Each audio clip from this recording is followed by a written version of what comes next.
আকাশে ছোঁয়ার গল্প সাজাই শূন্যে ওড়ার ছন্দে মেতে।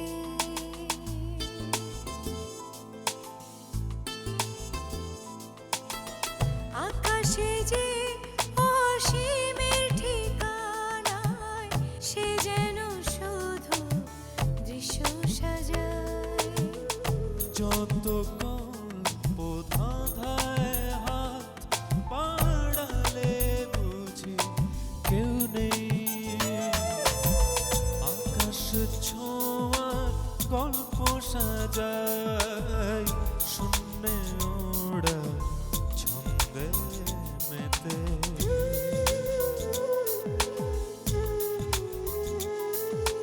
ধাবন্ত তোমার গতি ছুটে চলে অবিচল।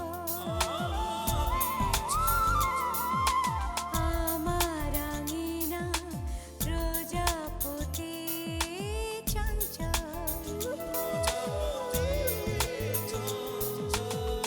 উড়ে উড়ে যায় কত অলি গলি অবিরত।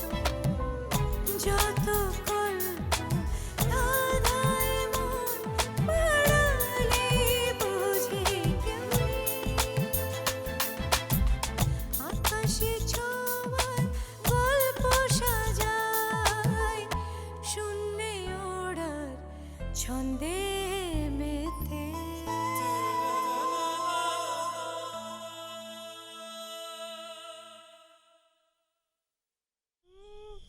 পুরুষ মানুষ বুড়ো হলেও ওই একটা কথা বউরা বলে স্বামীকে সারা জীবন জ্বালিয়ে এসছে। তুমি কিন্তু আমাকে জ্বালিও না, অন্তত আজকে রাত্রে জ্বালিও না। আচ্ছা ঠিক আছে। আচ্ছা প্রতুল বাবুর স্ত্রীর খবর কি? উনি তো অসুস্থ হয়ে আছেন শুনলাম। আনা তো বললো পাগল হয়ে গেছেন। বলো কি? হ্যাঁ, হাসপাতালে। আর সেটা শুনেই তো আমি তোমাকে বললাম যে দীপা ওই সম্পত্তির একমাত্র উত্তরাধিকারিণী। উনি যদি সুস্থ থাকতেন তাহলে একটা ভাগ বাটোয়ারের ব্যাপার ছিল, কিন্তু যেহেতু সুস্থ নন সুতরাং দীপাই তো একমাত্র উত্তরাধিকারিণী।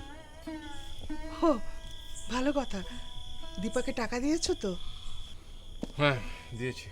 কি হলো? কিছু হয়েছে? সেটা সম্ভব না। দীপার হোস্টেলে থাকা খাওয়ার খরচ খুব কম হলেও এতগুলো টাকা হাতে পেয়ে দীপা ভেবেছে সব বিষয়ে সে প্রাইভেট পড়বে, তাতে মোটামুটি সব টাকাই খরচ হয়ে যাবে। এতগুলো টাকা? তুমি তো বেতন পাও এর চেয়েও কম, তাতে আমাদের 5 জনের চলে, আর এতগুলো টাকা দীপা একাই খরচ করবে? চিটু মিটুর জন্য কিচ্ছু রাখবে না? তো কী করবো, শহরের প্রাইভেট টিউটরগুলো সব এক একজন ডাকাত, অনেক টাকা বেতন নেয়। তুমি ওকে এত টাকা দিয়ে দেবে? দিব মানে আমি দিয়ে এসছি। স্যাররা নাকি সবাই অ্যাডভান্স টাকা নেন, আর না দিয়ে তো উপায় ছিল না। তাই বলে সব টাকা? একটা দুটা প্রাইভেট কম পড়লেও তো হতো। মেয়েটা টিটু মিঠুর কথা একবার ভাবলো না? বাদ দাও, ওর টাকা ওর যেরকম খুশি ও খরচ করো।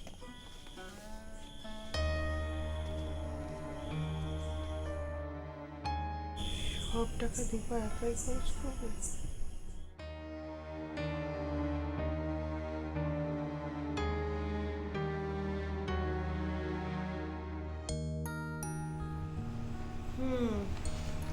বুঝতে পেরেছি তোমার জগন্নাথ কি বলতে চেয়েছে। এখন তুমি বলো তোমার চিঠির মূল বক্তব্য কি হবে? মূল বক্তব্য? হ্যাঁ, জগন্নাথের চিঠি পাওয়ার পর তোমার মাথায় কোন উত্তরগুলো ভেসে ওঠে সেগুলো আমাকে বলো, আমি গুছিয়ে একটা চিঠি লিখে দেবো। ও আচ্ছা আচ্ছা, তুমি লিখো ও যা পরিকল্পনা করতে চাচ্ছে আমার তাতে মত আছে, আর ওর জন্য আমি বাবার বিরুদ্ধেও যেতে পারবো। বাবা যদি বেশি বাড়াবাড়ি করে তাহলে আমি আত্মহত্যা করবো। বলো কি? ভালোবাসার জন্য আমি সব করতে রাজি আছি। তাই বলে নিজেকে মেরে ফেলা? কেন? তুমি যে লাইলি মজনু, তারপর শিরি ফরহাদ, ওদের গল্প শোনোনি? ওগুলো তো সেফ গপ্প। ওগুলো শুধু গল্প না, তুমি যদি কাউকে ভালোবাসতে তাহলে বুঝতে। আমি তারপরে এগুলো বিশ্বাস করি না। যাকগে, তোমার চিঠি, তুমি যা লিখতে বলবে আমি তাই লিখে দেবো। ঠিক আছে। আচ্ছা শোনো, একটু খেয়াল রেখো চিঠিটা যেন একটু বড় হয়। বড়? না না, এতটুকু? আর একটু বড়? একটু। হ্যাঁ ঠিক আছে, এতটুকু। এত বড়? না, ও না রাগ করবে। আচ্ছা ঠিক আছে, তুমি শুয়ে পড়ো। আচ্ছা।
শুধু তো আর পয়সার ধান্দা না, আমার শরীরেও দুবার হাত দেওয়ার চেষ্টা করেছে। হারামের বাচ্চা হরদেব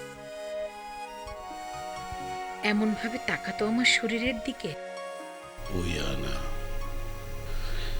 একদিনের জন্য ধরতে পারছি না, ছুঁতে পারছি না। কত কিছু যে ভোগ করার ছিল। কি বলতো ওই শয়তানটা, জানেন ওমর বাবু? আমার মতো এমন শরীর নাকি ও দুনিয়ায় কারোর দেখেনি।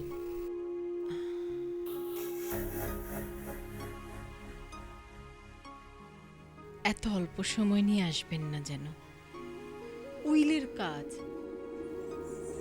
অনেক ঝামেলা, কখন শেষ হয় কে জানে। রাতও হতে পারে,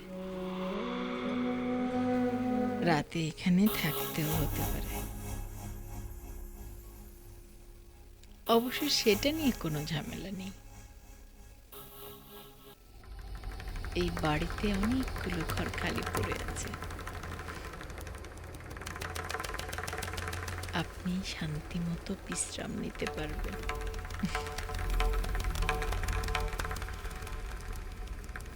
আরাম হবে আপনার রাত।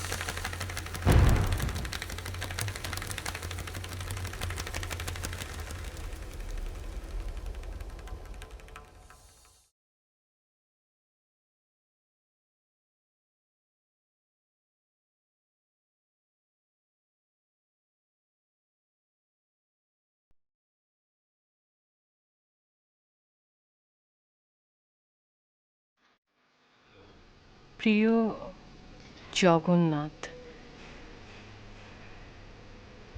তোমার চিঠি পেয়েছি। নীল রঙের খাপ,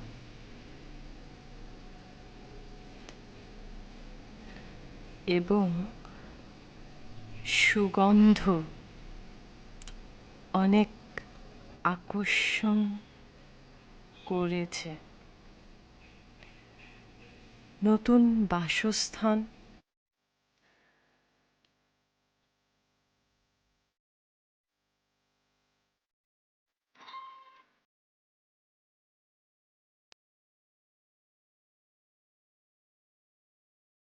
আমাকে অর্ধেক সম্পত্তির ভাগ না দিলে ও যদি প্রতুলকে আবার বুঝিয়ে সুঝিয়ে কোনো ঝামেলা করে, প্রতুল তো তার উপর পুরোপুরি নির্ভরশীল। আমাকে ছুতে পারে না বলে ওর মধ্যে এখনো খেদ আছে, মানে প্রতুলকে আনা এখনো হাতের মধ্যেই রেখেছে। কি আছে ওই আনার মধ্যে যে প্রতুলের মতো লোক তার জন্য এখনো পাগল হয়ে আছে?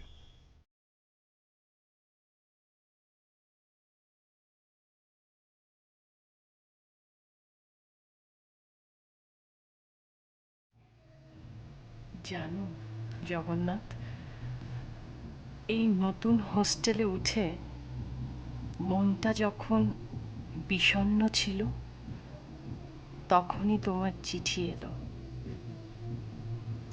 এক ঝলক মিষ্টি হাওয়ার মতো। আমি সুখে ভাসলাম। কষ্টের গভীর জলে যে আমি ডুবে থাকতে বাধ্য হচ্ছিলাম, তাকে নির্দোষ এই চিঠি তুলে নিয়ে এলো আলো ভরা রাজ্যে। আমি কবিতা লিখতে পারি না, মিল মিলিয়ে দুরূহ ছন্দে লিখতে যে ক্ষমতা লাগে তা আমার নেই। আমি এক সাধারণ মেয়ে। ঈশ্বর আমাকে সৃষ্টি করেছেন নিতান্তই অবহেলায়। ঘাসের বুকে শিশিরে যে সৌন্দর্য, তাও তো আমার নেই। শুধু বঞ্চিত আর অবহেলিতের দলে ভিড় বাড়াতেই আমার জন্ম হয়েছিল। এই অভাগী জীবনে তুমি নিয়ে এসেছিলে অমৃত, তাই তুমি আমাকে যা করতে বলবে আমি তাই করব। এখন অনেক রাত, সমস্ত পৃথিবী ঘুমিয়ে পড়েছে। আমার এই পোড়া চোখে শুধু জল। কবে সূর্য উঠবে? তোমার চিঠির আশায় আমি দিন গুনব। ইতি তোমার প্রাণাধিকা। না, এগুলো বেশি বেশি হয়ে যাবে, তার থেকে সাধারণ থাক। ইতি তোমার মায়াবতী। হ্যাঁ, এটা চলে।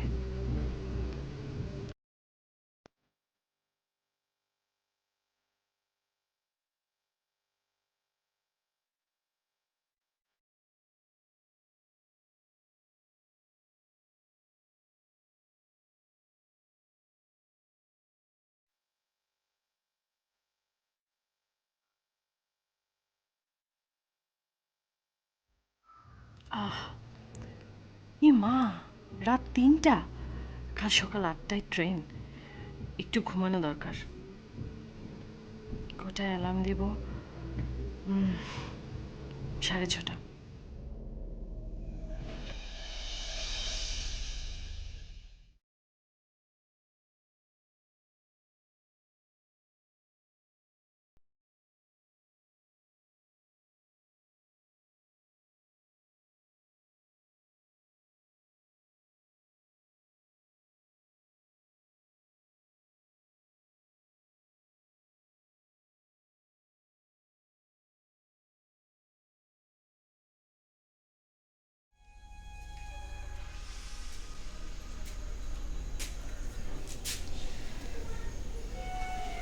উকিলের সাথে কথা বলেছেন অমরবাবু? না, সময়টা আমি পেলাম কই। আর তাছাড়া বিষয় সম্পত্তির ব্যাপারে আমি জানিই বা কি, উকিলকে গিয়ে বলবো কি? ও নিয়ে আপনাকে ভাবতে হবে না। প্রথমবার অসুখ থেকে ওঠার পর সব সম্পত্তির হিসাব একটা কাগজে লিখে রেখেছিল। সব কাগজপত্র এই ফাইলে আছে। দেখি হুম? কাগজটা দেখি।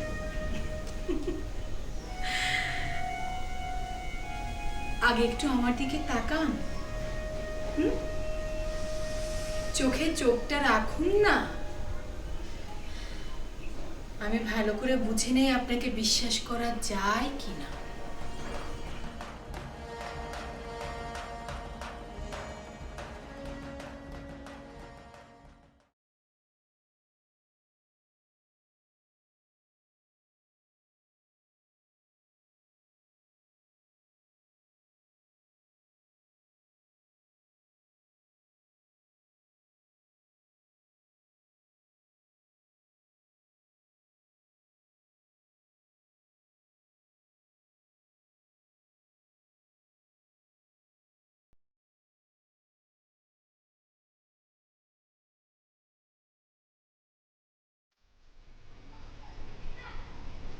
সুন্দর চিঠি লিখেছো দীপা। ভালো লেগেছে? শুধু কি ভালো, জগন্নাথ পড়লে তো পাগল হয়ে যাবে।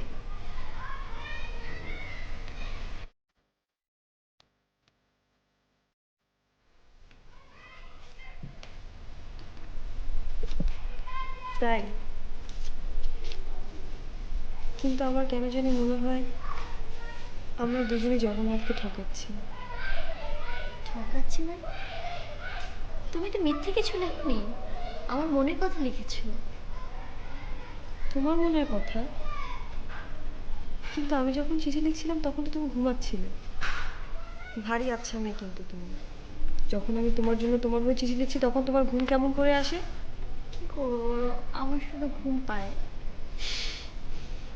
থাক, শোনো, আমার ট্রেনের সময় হয়ে গেছে, আমি তাহলে আজ আসি। তুমি একা একা যাচ্ছ, আমার তো চিনতে হচ্ছে। শোনো, একটু সাবধানে যেও। আমার জন্য একদম চিন্তা করি না। আমি আসি।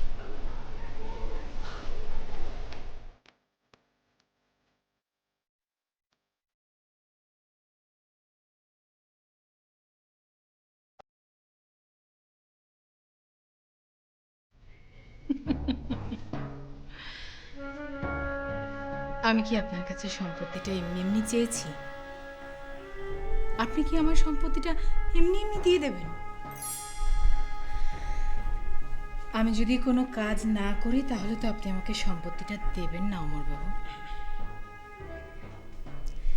এই কাজটা আমার।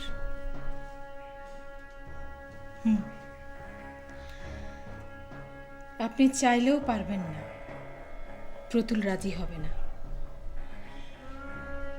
কিন্তু আমি ছলে বলে কৌশলে সইটা করিয়ে নেব। কিরকম? প্রথম কয়েকদিন ওকে দিয়ে এমনি কিছু জরুরি কাগজপত্র সই করাবো। ও যেরকম পাকা ব্যবসায়ী, যতই অসুস্থ থাকুক খুঁটে খুঁটে না পড়ে একটা কাগজে সই করবে না। এরকম কয়েকদিন চলতে থাকলে ও নিশ্চয়ই বিরক্ত হয়ে উঠবে। তাছাড়া আমার উপর বিশ্বাসটাও বাড়বে যে আমি ওকে দিয়ে এমন কোনো কাগজে সই করাবো না যাতে ওর ক্ষতি হবে। তখন ও কাগজ না পড়েই সই করতে আরম্ভ করবে। সেই ভাগে একসময় দলিলটা সই করিয়ে নেব। এরকম প্রতারণা আমি পছন্দ করি না। পছন্দ তো আমিও করি না, কিন্তু কি করব বলুন, এছাড়া যার উপায় নেই। প্রতুল সম্পত্তির কোনো বিলি ব্যবস্থাই করছে না। ওর ধারণা ও আরো অনেক দিন বাঁচবে। কিন্তু আমি তো জানি ও কত অসুস্থ। এখন যদি ও হুট করে মরে যায় তাহলে সম্পত্তি নিয়ে মহা ঝামেলা হবে। ওর দুঃসম্পর্কের সব আত্মীয় স্বজনরা হা করে বসে আছে, শকুনের মতো হা করে বসে আছে। ও মরা মাত্র সম্পত্তি নিয়ে কারাকারি শুরু হবে। তখন আপনি আমরা দুজনে মিলে সব সামলাতে পারবো না। তাই আমাদেরকে এই কৌশলটুকু নিতে হবে। আর এত ভাবনার কি আছে অমরবাবু? এই সম্পত্তি তো আপনার মেয়ে দীপারই। নিজের সম্পত্তি পাবার জন্য এতটুকু কৌশল করা নিশ্চয়ই কোনো মহা বড় পাপ নয়। না, মানে প্রতুলবাবু তো আবার নতুন একটা শর্ত দিয়েছেন। ওই সম্পত্তি পেতে গেলে ওকে সারা জীবন বিধবা থাকতে হবে। থাকবে। বিয়ে করে অন্যের দাসীগিরি করার দরকারই বা কি তার? দাসী? নয়তো কি?